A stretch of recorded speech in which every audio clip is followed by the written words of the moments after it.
Dr. Sackler believed that there was a link between science and art. And if the lay public understood the 3 R's that I'm going to talk about today, radiation, reactors, and residuals, I think the judgment would be a little bit more positive. There would be more trust. So let me present a little bit of the details. When we talk about radiation, we live in a sea of radiation on this place that we call Earth. And it's because we have elements above element number 83, bismuth. All of those, starting with polonium, are naturally radioactive. And that environment has been here since the beginning of time and will be here a long, long time since when we were gone. So that means that we developed on this earth with a safe threshold of radiation, that we will thrive with a safe threshold of radiation. However, our regulations are based on a linear no threshold theory, and so let me put that in perspective. We use a very simplistic model that we learned in algebra called a line, y equals mx plus b. We knew that Newton had to invent a new form of mathematics called calculus to understand how an apple fell off a tree. So why do we use the most simplistic mathematical model to model radiation exposure for humans? Let me switch to the next one, reactors. Humans harness chemical energy, which we call fire. We harness that energy of fire long before we really understood it, because we still have, at the company I work for today, still studying how to improve the combustion in jet engines or in gas turbines.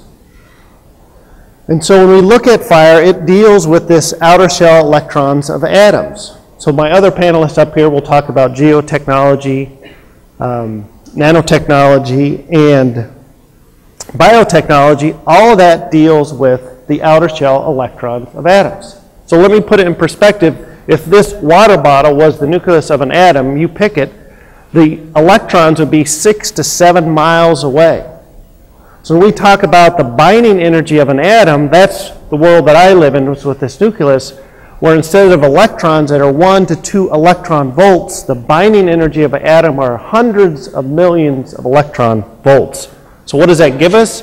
104 reactors today run in the United States that provide 20% of our electricity to this nation, that baseload electricity. So to put that in perspective, on Friday was a big day because Facebook went public, right?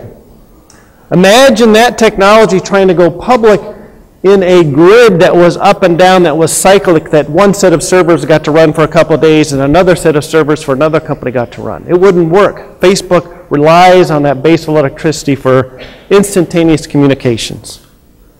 So let me go to the last R, and that's residuals.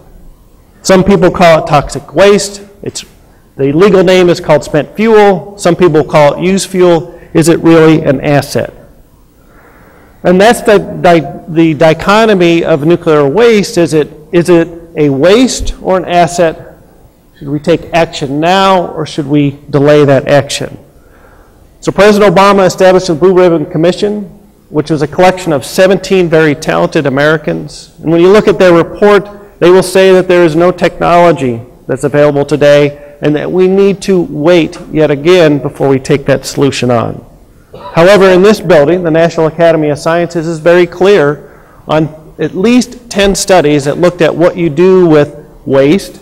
They said put it in a geological repository. That's consistent with the Russian National Academy of Sciences, Canadian National Academy of Sciences, but yet we as a society still grapple with that sort of decision to do that.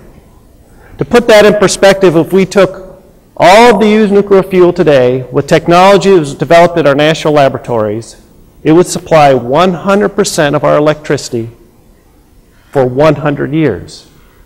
So to me, that looks like an asset. So let me end this session, or my time, with the science of sewage. It's a quick story, because sewage stinks and we didn't understand it as well. And so in the 1860s, when this country was grappling with the Civil War, there was another place called London that was the most densely populated city of the world. And the technology was, what do we do with sewage? So the first approach was outhouses, that was contaminating the wells. Then they went to cesspools that people had to pump out, but it cost money, so they didn't do that. So they put in a drainage ditch that drained it into the Thames River. And that turned it into the largest cesspool in the world, because the Thames River was a tidal river with very little flow. And so it was because of the stink at Parliament that the politicians finally took action. Joseph Balgazietti was the civil engineer that constructed this thing called a sewer system that we're very familiar with, that drained it, that settled the solid out. Those solids got put to sea. They've since stopped that. They incinerate them. And the big radical technology that he used that day was to use Portland cement other than Roman cement. And those structures, that infrastructure, works today. That science is understood. So when I look at nuclear technology 100 years hence, I think we'll have the same sort of perspective. So it's a matter of perspective. It's that matter of how we communicate that perspective. Dr. Sackler said that he believed that art and science were connected, and that's why I started out with some art today. So effectively advocating nuclear science and technology requires that skillful, artful sort of communications, because art moves people, beautiful science moves people, and if it's not we, the scientists, then who?